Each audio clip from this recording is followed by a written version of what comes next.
আচলতে প্ৰতিযোগিতা ঠিক নহয়, কিন্তু আমাৰ মনটোৱে কৈছে যে আমি কিমান ধুনীয়া কৰিব পাৰোঁ।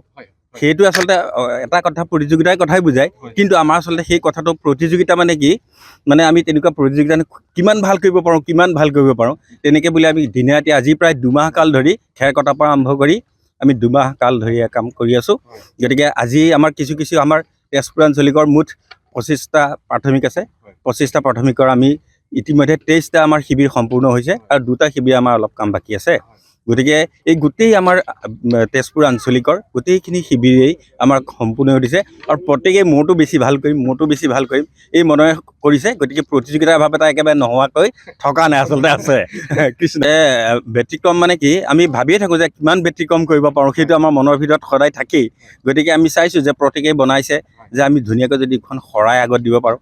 শৰাইটো অসমীয়া আমাৰ সংস্কৃতিৰ এটা সাংঘাতিক এটা প্ৰতীক। গতিকে সেই প্ৰতীকটো আমি যদি ভকতসকলক দেখাব পাৰোঁ, নিশ্চয় আধ্যাত্মিকতাৰ এটা প্ৰকাশ বেছিকৈ আহিব।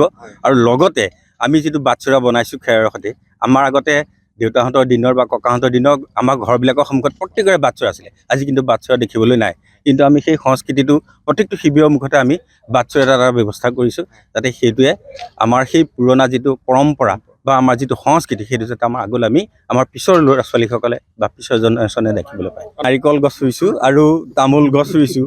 আমি এখন ঘৰৰ যিটো পৰিৱেশ, সেই পৰিৱেশটো আমি ইয়াতে প্ৰকাশ কৰিবলৈ চেষ্টা কৰিছোঁ, যাতে এখন ঘৰত কলগছ, নাৰিকল গছ, তামোল গছ, পাণ গছ এইবিলাক থাকে। আৰু আমাৰ কিবাকিবি গছ আজি আমাৰ সেই গছবিলাক লগাই দিওঁ।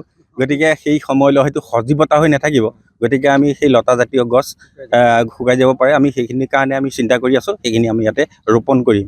সদৌ অসমৰ বাহিৰৰ সকলো ভকত বা বৈষ্ণৱক আমি নিমন্ত্ৰণ জনাইছোঁ, তেজপুৰত পদধূলা দি আমাক কৃতাৰ্থ কৰক। আৰু আমি আপোনালোকক আতিথ্য দিবৰ কাৰণে আপোনালোকক আমি স্বাগতম জনাইছোঁ। গতিকে আমি সুন্দৰভাৱে আপোনালোকক আতিথ্য দিবলৈ আমি সকলোৱে আশা কৰিছোঁ। ভগৱানৰ ওচৰত প্ৰাৰ্থনা কৰিছোঁ আপোনালোক সকলোৱে সুস্থ থাকি আমাৰ অনুষ্ঠানত অংশগ্ৰহণ কৰক। যিকোনো খবৰৰ বাবে যোগাযোগ কৰক আমাৰ এই নম্বৰত 9181 307 221।